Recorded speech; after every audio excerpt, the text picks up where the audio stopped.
నానితో Samsung Roy తర్వాత ఈసారి అంతకు మించిన కథతో రావాలని విజయ్ కోసం అదిరిపోయే కథ రెడీ చేశాడట రాహుల్. ఇక విజయ్ దేవరకొండ కింగ్డమ్ రిలీజ్ కు రెడీ అవ్వగా నెక్స్ట్ రవికిరణ్ కోలాతో చేస్తున్న రౌడీ జనార్దన్ సినిమా త్వరలోనే సెట్స్ మీదకైతే వెళ్ళబోతుంది. మరి రాయలసీమ కథతో ఈసారి మాస్ యాక్షన్ సినిమాతో వస్తున్నాడు మన విజయ్ దేవరకొండ. మరి ఈ సినిమా తర్వాత రాహుల్ సాంకృత్యన్ డైరెక్షన్ లో సినిమా లైన్ లో కూడా పెట్టాడండోయ్. మైత్రి మూవీ మేకర్స్ నిర్మిస్తున్న ఈ సినిమా భారీ బడ్జెట్ తో రాబోతుందని కూడా అర్థమైపోతుంది. ఇక రాహుల్ సాంకృత్యన్ విజయ్ దేవరకొండ సినిమా 1854-78 మధ్య కాలం కథతో హిస్టారికల్ అండ్ పీరియాడిక్ డ్రామాగా అయితే వస్తుంది.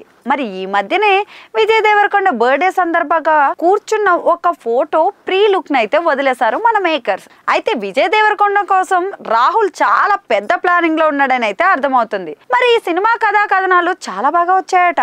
నానితో శాంసంగ్ రాయ్ తర్వాత ఈసారి అంతకు మించిన కథతో రావాలని విజయ్ కోసం అదిరిపోయే కథ రెడీ చేశాడట మన రాహుల్. ఇక చరిత్ర కథని చెబుతూ కొంత ఫిక్షనల్ స్టోరీని పొందుపరుస్తున్నట్టయితే అర్థమైపోతుంది.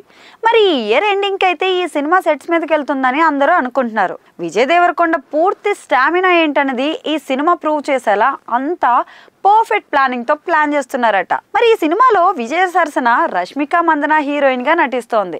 విజయ్ రష్మిక జోడీ అంటే ఇక నెక్స్ట్ లెవెల్ అనే అర్థమైపోతుంది. గీతా గోవిందం డియర్ కామ్రేడ్ తర్వాత మళ్ళీ ఇన్నాళ్ళకు ఈ ఇద్దరు కలిసి నటిస్తున్నారు.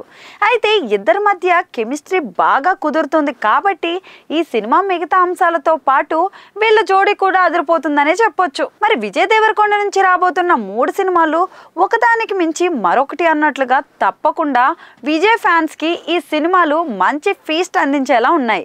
ఇక రాహుల్ సాంకృత్యన్ సినిమా అంటే ఫ్యాన్స్ మాత్రమే కాదు సినీ లవర్స్ అంతా కూడా సూపర్ అనిపించేలా చేస్తుందని అంటున్నారు. మరి విజయ్ దేవరకొండ కోసం రాహుల్ సాంకృత్యన్ ఏం చేస్తాడో చూడాలి.